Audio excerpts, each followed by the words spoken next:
Ok, vou gravar aqui. Aí você apresenta aí. Tá.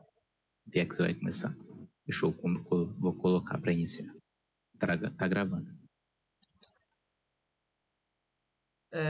Bom, o nosso grupo ele ficou responsável por apresentar aí o modelo MPS-BR, né, da disciplina aí de Engenharia de Software. O grupo aí é composto por eu, Haroldo, David, e o Emanuel. Bom, a gente começa falando um pouco aí sobre o MPS-BR, né? Bom, a sigla aí significa Melhoria de Processo de Software Brasileiro. Foi um programa aí criado aí em 2003 pela Softex, né, com apoio do Ministério de Ciência e Tecnologia. E naquela época lá foi um programa aí mobilizador, né, e tinha um objetivo a longo prazo, o objetivo dele, né. E as suas metas eram definir e aprimorar um modelo de melhoria e avaliação de processos de software, tendo como objetivo aí, e visando preferencialmente as micro, pequenas e médias empresas, né? Porque até então, a maioria das normas que existiam, né, eram mais normas internacionais e dificultava bastante essas empresas de pequeno porte aí terem essas certificações e essas avaliações. Então veio aí essa MPS-BR com o intuito aí de atender as necessidades de negócio dessas empresas, né? Atualmente existem modelos aí MPS para software, serviços e para gestão de pessoas. Então a gente colocou aqui um cronograma aqui na parte de baixo aqui, que de 2000 a 2004 a 2007 foi a parte aí de implantação da MPS. De 2008 a 2011 foi uma fase de consolidação e de 2012 a 2015 aí foi mais uma fase de expansão aí para definição aí de outros modelos e atingir outras áreas. Bom, aqui a gente trouxe alguns dados aí, dados históricos, né? Antes aí da MPS aí ser criada, a gente consegue observar que a quantidade de empresas avaliadas aí em CMMI era muito pouca. Então a gente tem aqui que, por exemplo, de 1997 a 2003, a gente teve tipo realmente poucas empresas, né, com avaliação CMM. No caso aqui, 30 em 2003, 6 em 2001. Então, realmente eram muito poucas. E fora do Brasil, olhando um contexto mais internacional assim, países como a Índia já estavam conseguindo obter certificações nível 5. Então, o Brasil era notável que ele estava ficando para trás. E uma das maiores causas para isso ter acontecido é o alto valor, né, que uma avaliação custava. Então, a gente tinha aí um nível 2 custando de 40 a 50 mil, e lá para o nível 5 um valor muito alto de 300 a 350 mil. Então, isso dificultava muito as pequenas e médias empresas estarem adquirindo essa avaliação, né, do CMM. E por isso esse número tão baixo. Agora, com o MPS-BR, né, quando é a partir de 2003 lá que ele é lançado e tal, a Softex vem com valores muito mais acessíveis para essas empresas, né? Então, a gente olhando aqui os níveis, né, de A até G, de GTA, né? E aí a gente consegue observar a quantidade de empresas, né, que passam a serem avaliadas, ó. De 2005 a gente tem 5 empresas, 2006 e o número vai aumentando, né? Então, a gente consegue ver que essa MPS veio mais para um mercado interno mesmo, né? Para estar facilitando e auxiliando essas empresas de pequeno e médio porte. Ahn, Bom, o objetivo desse programa MPS é a melhoria de processos de software e serviços e possui duas metas a médio e longo prazos. A primeira meta é a meta técnica, que ela visa a criação e aprimoramento desse modelo, né, o MPS, e, e conta aí com guias de modelo, as instituições implementadoras, instituições avaliadoras. E aí a segunda meta está relacionado ao negócio, né? Aí visando aí a disseminação e adoção desse modelo, né? Todas as regiões do nosso país, em um intervalo justo de tempo, a um custo razoável, tanto em micro, pequenas e médias empresas, que esse é o foco principal, como expliquei anteriormente, mas também pode aí ser visado por grandes organizações privadas e governamentais. Então, aí alguns resultados que são esperados, né, são cursos, provas, aí tem workshops, as organizações realmente estarem implementando esse modelo na sua organização, né, e terem a avaliação desse modelo publicado, que tem a validade de até 3 anos. Agora aqui, vou estar falando um pouco sobre a estrutura desse modelo, né? O modelo tem aí o modelo de referência, um método de avaliação e um modelo de negócio. No modelo de referência, a gente tem essa divisão aí em 3 partes, né? O modelo de referência para serviços, modelo de referências para software e para gestão aí de recursos humanos, né? Então, aí o modelo de referência possui requisitos que os processos das unidades das organizações devem atender para que estejam de acordo com o MPS, né? Porque mais para frente a gente vai estar explicando como é feita essa definição aí de níveis de maturidade e vai entrar um pouco mais a fundo sobre isso. Em relação ao método de avaliação, ele busca descrever os processos e os métodos de avaliação do MPS, né? E como são essas características de qualificação dos avaliadores e das instituições avaliadoras. Então, esse processo aí de avaliação tem 4 subprocessos, que é contratar a avaliação, preparar a realização dessa avaliação, realizar a avaliação e depois tem que documentar, né, esse resultado da avaliação para que a empresa possa divulgar, né, esse resultado. E por último aí tem o modelo de negócio, né, que tem como função aí descrever essas regras de negócio para que o modelo de referência seja implementado pelas instituições implementadoras e também a avaliação seguindo esse método de avaliação explicado anteriormente. Então tem que ser tudo documentado aí, né? E esse modelo de negócio, ele compreende o cooperado, né? O modelo de negócio cooperado, que é para micro, pequenas e médias empresas, e o modelo de negócio específico, que é para empresas de qualquer porte, porém que não querem compartilhar nenhuma de suas melhorias, entendeu? De processo de software, é algo mais com sigilo.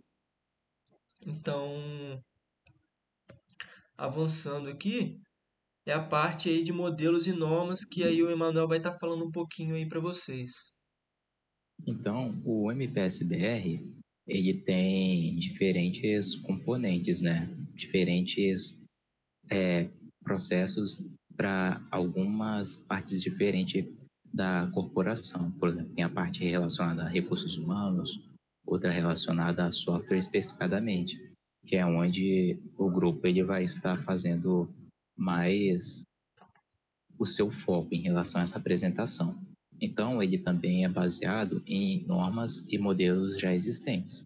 Uma delas, em relação a ISOs, tem a ISO 12207 e a 15504. Em relação ao modelo, ele tem bastante semelhança também com o modelo CMMI-DEV, que esse CMMI-DEV é voltado à parte de desenvolvimento propriamente dito, de processos, produtos no caso.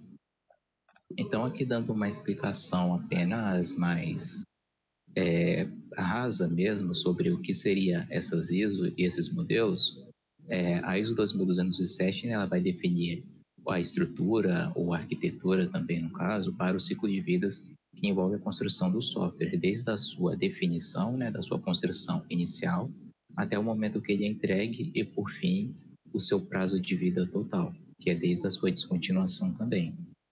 Enquanto, trabalhando junto da ISO 2207 a 15504, ela vai estabelecer um padrão para avaliação dos processos de software, e processos esses que são também, às vezes, estabelecidos na ISO 2207. Enquanto o modelo CMMI, ele tem bastante semelhança com o MPS-BR, já que ele possui também os seus níveis de maturidade para melhoria dos processos, voltado ao desenvolvimento de produtos e serviços.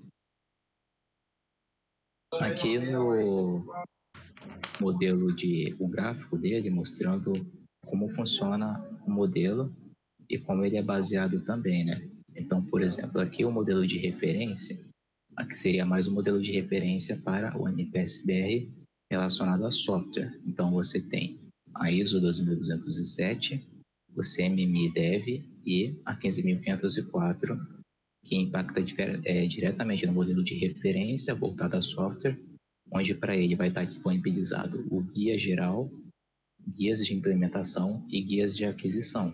Esses guias são disponibilizados no site da Softex e eles são atualizados em torno de 4 em 4 anos. Então, por exemplo, teve o guia de 2012, se não me falha a memória, teve o guia de 2016 e o de 2020, que foi publicado há não muito tempo, que seria o guia geral. Então, nesses guias, né, vão ter atualizações sobre o modelo. Então, eles sempre são guias que eles costumam fazer essas atualizações em determinados anos. E aí dá para perceber também que tem essa parte do MPS, que é essa parte de modelo de negócio, né? Que a gente consegue observar que a ISO e o CMMI estão mais atrelados ao modelo de referência dele, né? Então, é uma diferença aí, né?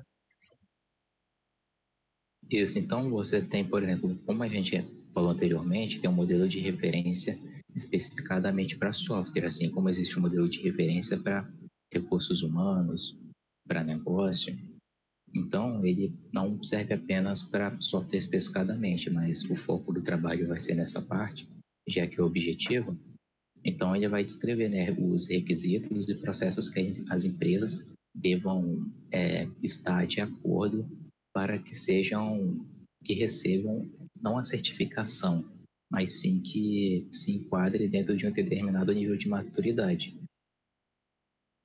Aí, no caso, o David vai estar explicando mais à frente sobre os níveis de maturidade e também como as empresas, mais para frente a gente vai também mostrar como as empresas elas se enquadram nesses níveis. Então, tudo bom, pessoal? Eu vou falar um pouquinho de como que é feito essa divisão das categorias do MPS. No nosso caso aqui, a gente vai falar mais de software, né, que é o que interessa para o nosso curso.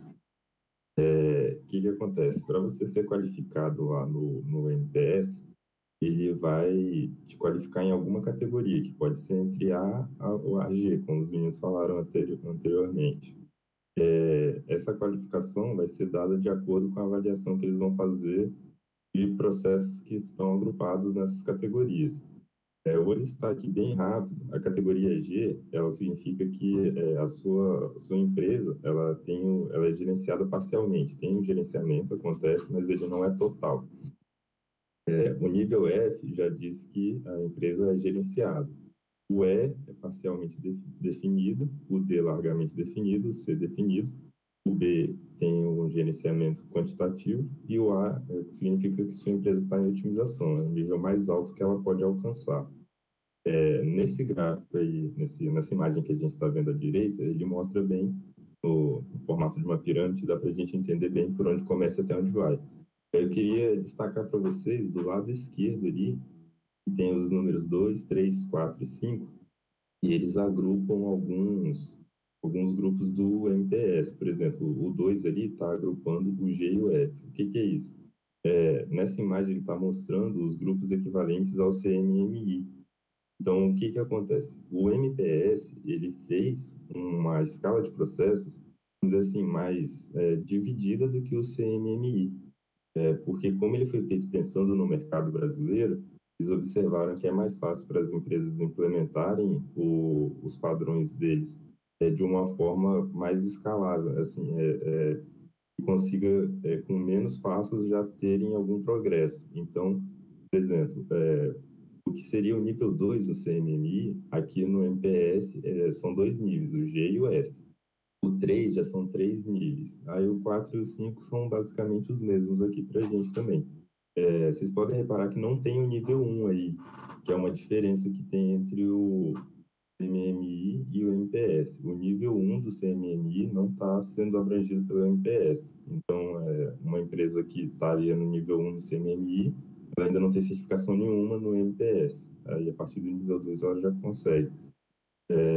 Mais para baixo, na próxima imagem, vou falar um pouquinho para vocês de cada processo que está agrupado nos níveis aí do MPS.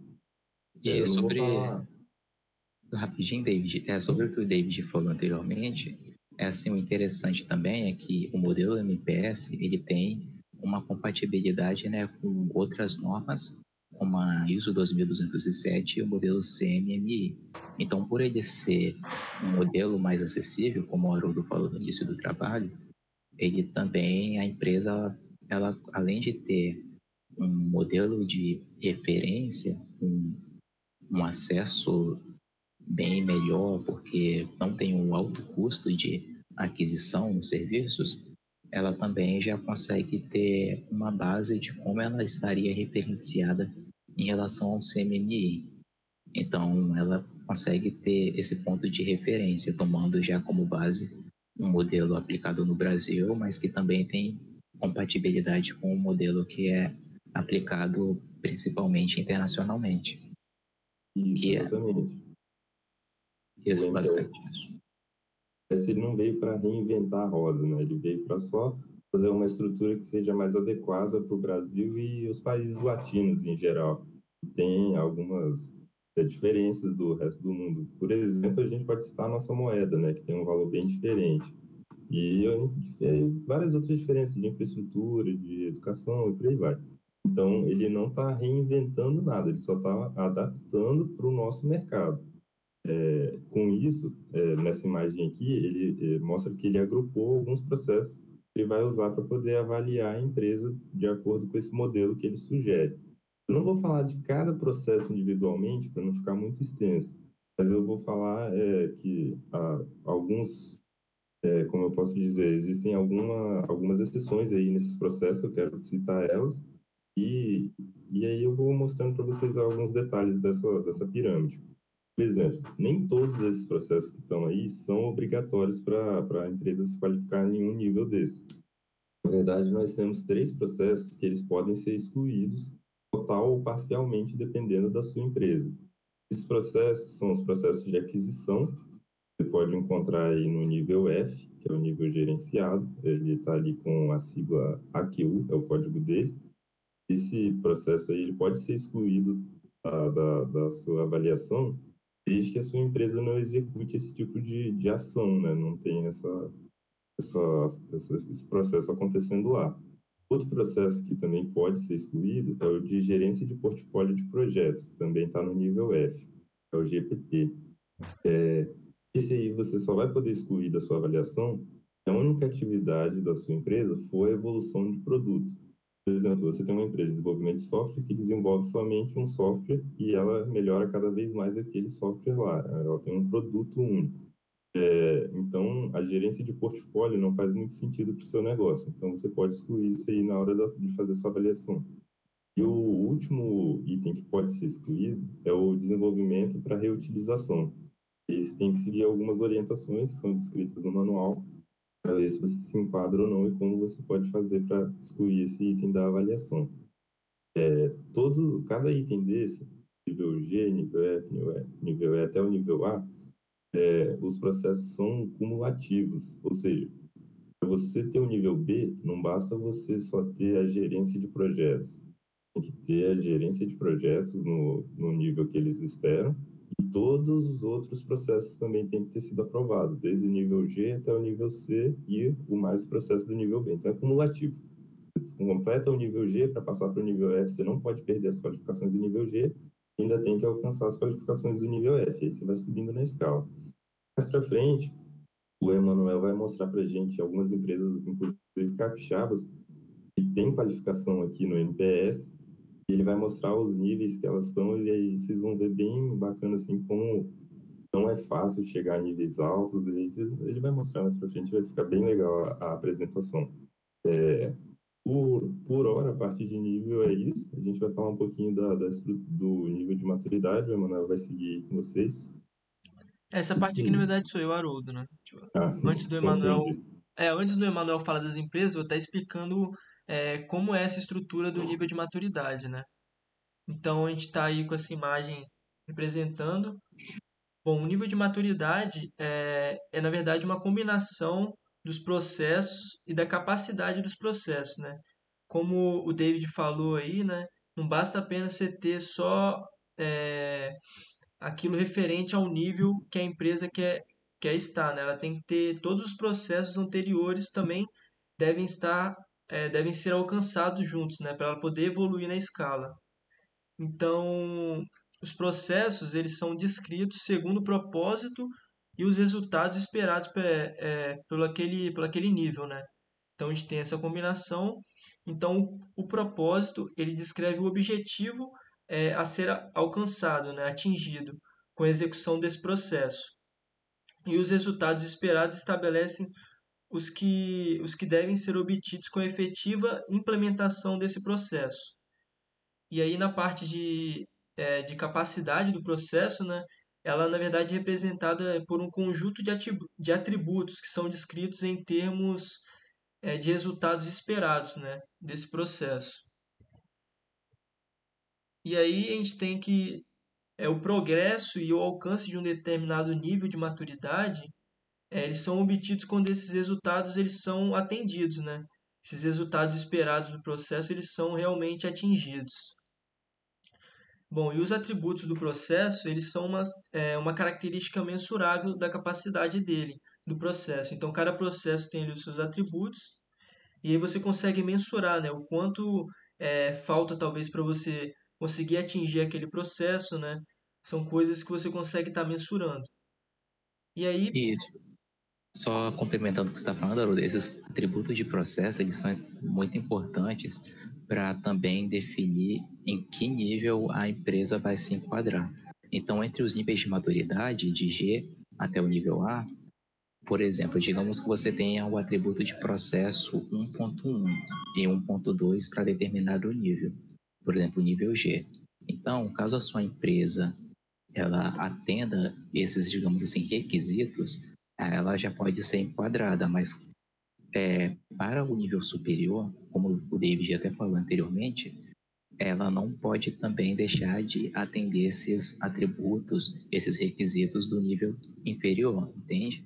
Então, o modelo do MPS, assim como o CMMI também, dá a entender de que ele está diretamente atrelado a algo como uma melhoria contínua, porque para você conseguir enquadrar a organização em níveis mais altos de qualidade de software, você também precisa continuar implementando e seguindo todos os pontos estabelecidos nos níveis mais baixos.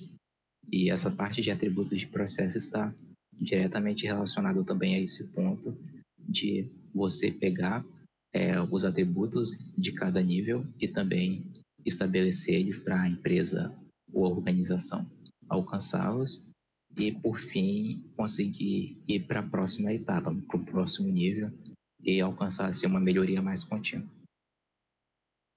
Pode prosseguir, Haroldo. exatamente. E aí o último ponto aqui, rapidinho, né? O atendimento aos atributos do processo. Pelo atendimento aos resultados esperados dos atributos do processo, né? É requerido para que o processo ele seja realmente atendido e seja alcançado o nível de maturidade correspondente, né? Então você tem aí os atributos de processo e os atributos esperados para aquele nível de maturidade. Lógico que eles não estão detalhados dentro do projeto, do processo, mas eles precisam ser alcançados, né? Então, aí no próximos slides aí o Emanuel vai estar falando um pouco sobre as empresas, né, que estão utilizando aí o MPS. Isso aí sobre as empresas que estão utilizando o MPS, eu peguei alguns exemplos no site da Softex e anexei aqui nos slides. Inclusive, essa é uma retirada diretamente do site deles, que você pode pesquisar por estado ou pelo nome da empresa e verificar se ela é avaliada, né, pelo MPS e se enquadra em algum dos níveis estabelecidos por eles. Então, por exemplo, você tem algumas empresas aqui, mesmo, por exemplo, a Vic System, ela é uma empresa avaliada em nível S. Você tem a Vic System, ela é uma que está localizada na Serra, Então aqui você tem também o ano que ela foi avaliada, por exemplo, e até o ano de validade da sua avaliação que ela recebeu. Então ela é avaliada, por exemplo, em nível G. Então você tem outras que, por exemplo, é Mega Work, né, avaliada em nível C. Então você tem diferentes empresas e dá para perceber também pela escala aqui em relação ao ano de avaliação que a avaliação ela tem um prazo, né, de 3 anos, porque, por exemplo, todas elas aparentemente têm esse ano da avaliação e o ano da validade. E o prazo ali está estabelecido de 3 anos. Então, após esse término, né, possivelmente ela tem que passar por um novo processo e ver se eles continuam tendo o mesmo nível ou se posteriormente, né, caso eles tenham conseguido evoluir de nível, por assim dizer. Então, conforme foi dito, né, outros slides, como dá para perceber, ele foi construído principalmente para empresas de pequeno e médio porte. Tanto é que as empresas que eu citei no slide anterior não são empresas que aparentam ser de grande porte, pelo até mesmo conhecimento geral de nós que moramos aqui na Grande Vitória.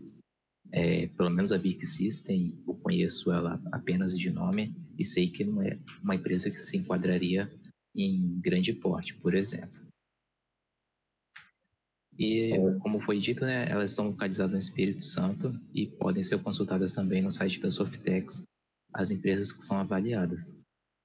Você queria falar alguma coisa? Pode falar, David. Queria complementar que você estava falando perfeitamente certo de o MPS foi feito para empresas pequenas e de médio porte, mas que não exclui empresas de grande porte de forma alguma, né? Isso, exatamente. Então, empresas grandes podem usar também sem problema nenhum, inclusive é recomendado, né? Não é nada único para pequenas empresas, não. Mas por ser bem mais acessível, acaba que as pequenas empresas ficam com essa opção sendo a mais viável para eles, né?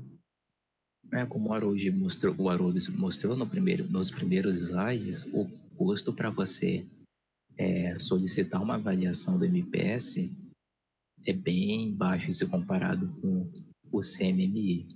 Então, acaba que as organizações, né, pequenas, tanto é que há empresas que ajudam a melhorar o MPS-BR, você tem o Sebrae, né, que o Sebrae apoia diretamente as organizações, as micro e pequenas empresas. Então, ela é ligada mais a empresas de porte menor, mas não quer dizer que apenas essas empresas que podem usar. Então, aqui tem um slide também sobre como a empresa ela pode ser avaliada para o MPS-BR. Essa imagem foi retirada também diretamente do site da Softex e dá para entender perfeitamente como funciona esse passo a passo da avaliação. Então, aqui você tem a implementação do modelo, né? No caso, a empresa que vai solicitar a avaliação, ela tem que implementar os processos nas unidades organizacionais dela. Então, você vai ter que contratar também uma instituição avaliadora. Isso entra diretamente em uma das técnicas definidas, das metas, na verdade, definidas no início do slide que o Haroldo tinha citado, sobre a evolução de instituições avaliadoras para o MPS-BR. Então, você vai fazer a contratação desta instituição, que é habilitada diretamente da Softex, ou seja, tem um aval da Softex para fazer essa avaliação. Então, você vai depois, no terceiro passo, passar pela avaliação oficial, que vai ter etapas, e essas etapas também podem ser consultadas, né, e você vai ter detalhes melhor em documentos oficiais da própria Softex, que eles disponibilizam no site deles também. E, por fim, a publicação oficial, né, que só vai ser considerada válida mediante a publicação no site, onde vai existir um local específico no site, onde vai aparecer as publicações e também, por fim, vai constar a organização, em que nível ela é avaliada e também qual o ano de validade da avaliação dela, conforme eu mostrei também em um slide anterior, onde aparece lá o nome da empresa certinho, que nível ela está avaliada, também o ano de validade. E também, né, vai ter a habilitação do representante da empresa na equipe de avaliação. E é mais uma informação sobre diretamente a participação de representantes da empresa em toda essa etapa desse processo avaliativo. Então, aqui agora vai chegar a parte em que iremos comparar o modelo MTS diretamente com a ISO IEC 12207. Aí pode prosseguir, Dede. Vamos lá. A gente vai falar um pouquinho sobre o que é a ISO 12207, a gente poder entender a diferença dessa ISO para a MPS que a gente veio falando e fazer uma comparação assim, entre uma e outra. A ISO 12207 é uma norma que define o processo de engenharia de software, as atividades e tarefas que são associadas com o processo do ciclo de vida do software, desde sua concepção até sua obsolescência ou descontinuidade. O Emanuel tinha falado para a gente no começo do slide sobre essa definição da ISO, e é exatamente isso. Como é que ela funciona? Ela tem a arquitetura aí de tarefas. Um grupo de tarefas é chamado de atividade, e um grupo de atividade compõe um processo. Então, para que você tenha um processo bem definido por essa ISO, você tem que ter as atividades bem definidas e cada atividade tem que ter suas tarefas. É uma forma de organização do que você faz, principalmente no desenvolvimento de software, a gente consegue imaginar isso se encaixando perfeitamente. Já foi definido e é amplamente usado aí. E aí, no próximo slide, a gente vai falar um pouquinho dessa arquitetura mais a fundo, de cada passo que ela define lá. Ela fornece a arquitetura dos processos do ciclo de vida, processo, atividade e tarefa, como eu disse anteriormente, e ela tem alguns objetivos. Selecionar um modelo de ciclo de vida para o projeto. Ela não chega definindo qual vai ser o modelo de ciclo de vida. Quando a gente fala aí de modelo de ciclo de vida, a gente está falando de qual metodologia a gente escolhe usar ali para poder desenvolver o nosso projeto, qual é o modelo aquele software vai seguir, qual ciclo de desenvolvimento ele vai ter para poder ser desenvolvido até o seu fim. Então, ela não vai chegar definindo, você vai usar X metodologias, ela vai ver qual modelo se adequa para você e ela vai te dizer como escolher esse modelo, vai ter processos para isso. Mapear os processos, atividades e tarefas, como eu disse, ela vai te ajudar a fazer esse mapeamento, selecionar e aplicar os métodos e executar as atividades e tarefas do projeto. Então, é você fazer o desenvolvimento de uma forma estruturada e já bem definida. Alguém que eu digo um grupo assim que já tem uma experiência grande que olhou e falou, vamos agrupar aqui o que é esperado para que você desenvolva um software com sucesso. Então, foi feita essa ISO, que são essas normas. Tem algo a acrescentar ou alguma coisa? Só complementando, a gente consegue observar que é uma ISO aí muito mais orientada a processos mesmo, né? A gente consegue observar que requer um conhecimento aí de processos aí relacionados a projetos, contratos. Nessa mesma imagem que está no slide, a gente consegue observar isso, né? Para ter um sucesso aí, vamos dizer assim, no projeto, né? E aí, dando Isso. continuidade, bom, a ISO 12207 ela descreve a arquitetura dos processos de ciclo de vida de software, porém, né, ela não especifica os detalhes de como vai ser essa implementação e execução das atividades e tarefas, né, incluídas nos processos.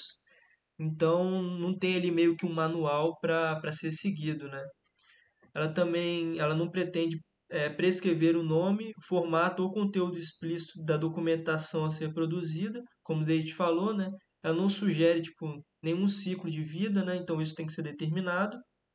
E também ela não prescreve, foi como o David falou, um modelo específico de ciclo de vida ou métodos de desenvolvimento de software.